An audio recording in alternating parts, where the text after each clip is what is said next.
የአሜሪካው ግዙፍ የዜና ተቋም ሲኤንኤን አራት ታማኝ ምንጮችን ጠቅሶ ይፋ እንዳደረገው የእስራኤል ልሂቃን የኮማንዶ ክፍሎች የደህንነት ባለሙያዎችና የሞሳድ ስልጡን ወኪሎች በድብቅ ወደ አንዲት ሀገር ተሰማርተው ነበረ። ይቺ ሀገር ከኢራን ጋር ረጅምና አስፈሪ ድንበር ያላት አዘርባይጃን ናት።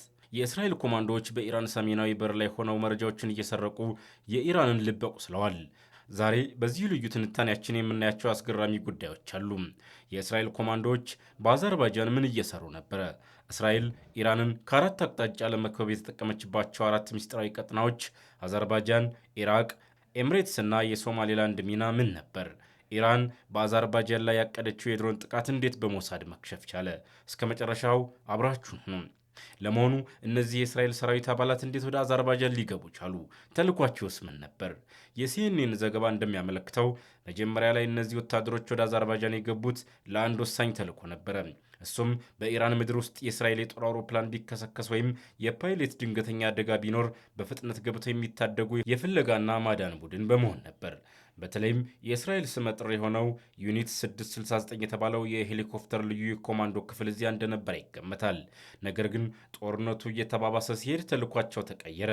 ከተራ አዳኝነት ወደ ቀጥታ ወታደራዊና የደህንነት ጥቃት ተሸጋገሩ። እነዚህ ክፍሎች በአዘርባይጃን ደቡባዊ ክፍል በቀጥታ ከኢራን ሰሜናዊ ምዕራብ ድንበር ጋር በተገናኘው መሬት ላይ መሽገው ሁለት ዋና ዋና ስራዎችን ሰሩ። አንደኛው የደህንነት መረጃ መሰብሰብ፣ የኢራንን የጦር ሰፈር እንቅስቃሴ በቅርብ መከታተል። ሁለተኛው ደግሞ የድሮን ኦፕሬሽኖችን መምራት፣ ሚስጥራዊ ድሮኖችን ወደ ኢራን በማስገባት የራዳርና የሚሳይል ጣቢያዎችን ማደናገጥ። እርግጥ ነው ይህ መረጃ ይፋ ሲሆን የአዘርባይጃን ኤምባሲ በዋሽንግተን በኩል ይህ ፈጽሞ ውሸት ነው፣ መሬታችን ለሌላ ሀገር ጥቃት አልዋለም በማለት በረድ ያለ መግለጫ ሰጥቷል።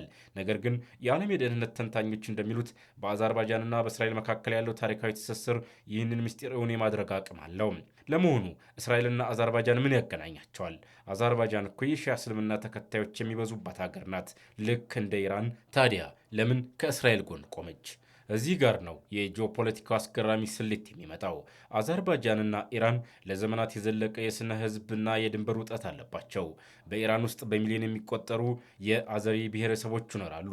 ይህ ደግሞ ለኢራን መንግስት ሁልጊዜ ስጋት ምንጭ ነው። በሌላ በኩል አዘርባይጃን ከጎረቤቷ አርሜኒያ ጋር ባደረገችው የናጎሮኖ ካራባክ ጦርነት ወቅት እስራኤል እጅግ ዘመናዊ የሆኑ ድሮኖችንና የጦር መሳሪያዎችን በመሸጥ ከአዘርባይጃን ጎን ቆማለች።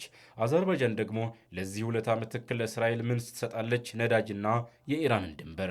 የአዘርባይጃን ድንበር ረጅም በመሆኑ የሞሳድ ወኪሎች ወደ ኢራን ሰርገው ለመግባት ለዓመታት ሲጠቀሙበት እንደቆዩ የውጭ መገናኛ ብዙሃን በተደጋጋሚ ዘግበዋል። ነገር ግን ታሪኩ በአዘርባይጃን ብቻ አይበቃም። ሲኤንኤን ይፋ ያደረገው ሌላው አስገራሚ ሚስጢር እስራኤል በኦፕሬሽን ሮሊንግ ወቅት ኢራንን ሙሉ በሙሉ የሚከብ ምስጢራዊ ወታደራዊ መረብ ዘርግታ ነበረ። ይህ ስትራቴጂ የኢራንን ወታደራዊ ክልል በመቶዎች ለሚቆጠሩ ማይሎች በማጥበብ እስራኤል በኢራን ጥልቀት ውስጥ ገብታ በነፃነት እንድትከብ አድርጓታል። እነዚህን አራት ግንባሮች እናያቸው። ሰሜናዊ ግንባር አዘርባይጃን ከኢራን ሰሜናዊ ክፍል 60 ኪሎ ሜትር ርቀት ላይ በመሆን ሰሜናዊ የኢራን ከተሞችን እንደ ታብሪዝ ለመምታት አመቺ አቅም ፈጥሯል። ምዕራባዊ ግንባር ደግሞ ኢራቅ በኢራቅ ውስጥ ባሉ ምስጢራዊ ቀጠናዎች በተለይም በኩርዲስታን ክልል ሊሆን እንደሚችል ይገመታል በመመሸግ ለእስራኤል ጦር የሎጂስቲክስና የቅርብ ድጋፍ ሰጥተዋል። ደቡባዊ ግንባር የተባበሩት አረብ ኤምሬትስ በፋርስ ባህረ ሰላጤ በኩል ኢራንን ከደቡብ ለመቆለፍና የእስራኤልን አይረንዶም የአየር መከላከያ እዚያ ላይ በመትከል የኢራንን ሚሳይሎች በቅርብ ርቀት ለማክሸፍ ተጠቅመውበታል። በደቡብ ግንባር ሶማሊላንድ የአፍሪካ ቀንድ ይህ ለብዙዎቻችን አዲስ ሊሆን ይችላል። በይፋ እውቅና ያላገኘችውና በአፍሪካ ቀንድ ስልታዊ ቦታ ላይ የምትገኘው ሶማሌላንድ የእስራኤል የረጅም ርቀት ወታደራዊ እንቅስቃሴዎችን ለማመቻቸትና ቀይ ባህርን ለመቆጣጠር ጥቅም ላይ ውላለች ተብሏል። እነዚህ አራት ቦታዎች ኢራንን በብረት ቀለበት ውስጥ አስገብተዋት ነበረ። ኢራን በቆዳ ስፋት ከመካከለኛው ምስራቅ ከሳውዲ አረቢያ በመቀጠል ሁለተኛዋ ግዙፍ ሀገር ብትሆንም በዚሁ ከበባ ምክንያት ግን መተንፈሻ አጥታ ነበረ። ኢራንን ብትሆን ይህንን ሁሉ ስትራቴጂ ዝም ብላ አልተመለከተችም። ጦርነቱ በጠነከረበት ወቅት የኢራን የደህንነት መዋቅር እጅግ አደገኛ የሆነ የአጸፋ እርምጃ አቅዶ ነበረ። ኢራን በአዘርባይጃን ውስጥ የሚገኙ የእስራኤል ዲፕሎማቶችን፣ ባለስልጣናትንና ንብረቶችን ለማጥቃት ትልቅ ዓለም አቀፍ የሽብር መረብ ዘርግታ ነበረ። የኢራን ሴረኞች ፈንጂ ተሸካሚ ድሮኖችን በሚስጢር ወደ አዘርባይጃን በማስገባት ጥቃቱን ለመፈጸም ተዘጋጅተው ነበረ። ነገር ግን የእስራኤል የደህንነት ተቋማት ሞሳድ፣ ሼን ቤትና አይዲኤፍ በጋራ ባደረጉት አስገራሚ ኦፕሬሽን ጥቃቱን ቀድመው አከሸፉት። በአዘርባይጃን ውስጥ የነበሩትን የሀገር ውስጥ የኢራን ተላላኪዎችን በቁጥጥር ስር በመዋል መላው የሽብር አውታር መረብ እንዲፈርስ አደረጉ። ይህ ብቻ አይደለም።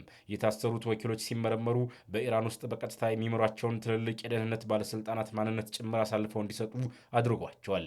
ይህ ለኢራን ትልቅ የስለላ ሽንፈት ነበረ።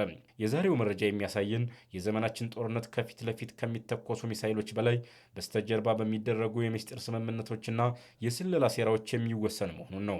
እስራኤል በአዘርባይጃን ድንበር ላይ መሽጋ የኢራንን ልብ መርፌ መውጊያ ማድረጓና 4 ሀገራትን ለከባባ መጠቀም መቻሏ የመካከለኛው ምስራቅን የኃይል ሚዛን ሙሉ በሙሉ ቀይሮታል። እናንተስ ምን ታስባላችሁ? አዘርባይጃን የእስራኤልን ጦር ማስጠጋቷ በረጅም ጊዜ በራሷ ላይ አደጋ ያመጣባትም? በተለይም ደግሞ የአፍሪቃ ቀንድ ሀገር የሆነችው ሶማሌላንድ በዚሁ የኢራንና እስራኤል ፍልሚያ ውስጥ ስሟ መነሳቱ ለአፍሪቃ ቀንድ ምን ትርጉም አለው? ሀሳባችሁን አሁኑኑ ኮሜንት ላይ አስፍሩልኝ። ቪዲዮን ከወደዳችሁት ላይክ ማድረግና ለሌሎች ሼር ማድረግ እንዳትረሱ። እንዲህ አይነት ወቅታዊና ጥልቅ ወታደራዊ ትንታኔዎች እንዲደርሷችሁ ደግሞ ለቻናላችን አዲስ የሆናችሁ ቻናላችንን ሰብስክራይብ በማድረግ የደወል ምልክቷን ተጫኑ።